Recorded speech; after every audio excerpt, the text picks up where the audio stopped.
ना कोई मरता है और ना ही कोई मारता है। सभी निमित्त मात्र हैं। सभी प्राणी जन्म से पहले बिना शरीर के थे। मरने के उपरांत वे बिना शरीर वाले हो जाएंगे। यह तो बीच में ही शरीर वाले देखे जाते हैं। फिर इनका शोक क्यों करते हो? दूसरा, आत्मा को न शस्त्र काट सकते हैं, न आग उसे जला सकती है, न पानी उसे भिगो सकता है, न हवा उसे सुखा सकती है। तीसरा, हे अर्जुन, तू न शोक करने योग्य मनुष्यों के लिए शोक करता है और पंडितों के वचनों को कहता है, परंतु जिनके प्राण चले गए हैं उनके लिए और जिनके प्राण नहीं गए हैं उनके लिए भी पंडित जनक शोक नहीं करते। एक न एक दिन सभी मारे जाएंगे। कोई आज मर रहा है तो कोई कल मरेगा। यह मृत्यु लोक है और मृत्यु ही सबसे बड़ा रोग है। मृत्यु लोक को छोड़कर अमृत के बारे में सोचो। चौथा, कर्म पर ही तुम्हारा अधिकार है, लेकिन कर्म के फलों में कभी नहीं। इसलिए कर्म को फल के लिए मत करो और ना ही काम करने में तुम्हारी आसक्त हो।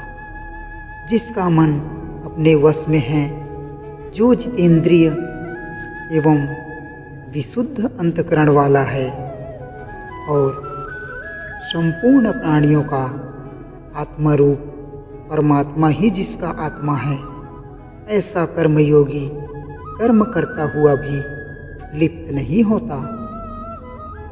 कर्मों से कुशलता को ही योग कहते हैं।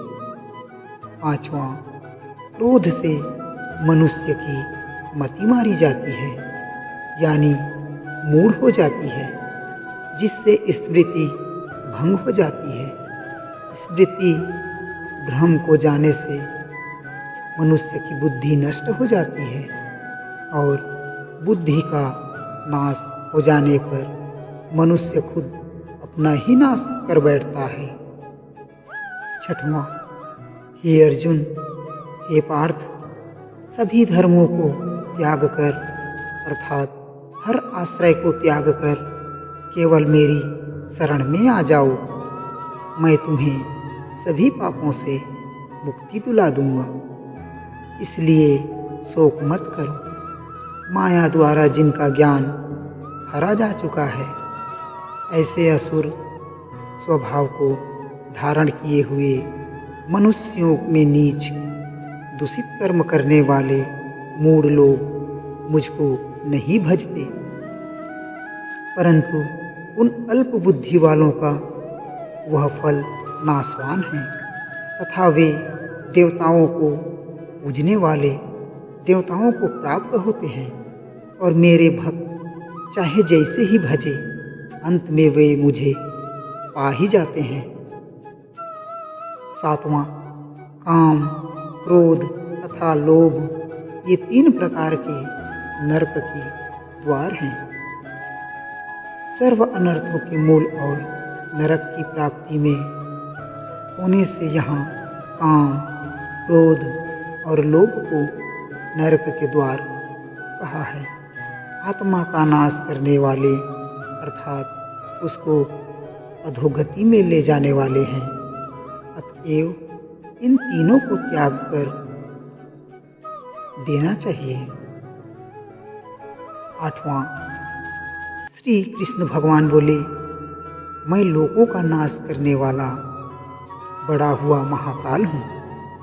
इस समय इन लोगों को नष्ट करने के लिए प्रवृत्त हुआ हूँ। इसीलिए जो प्रतिपक्षियों की सेना में स्थित योद्धा लोग हैं, वे सब तेरे बिना भी नहीं रहेंगे, अर्थात युद्ध न करने पर भी इन सबका नाश हो जाएगा।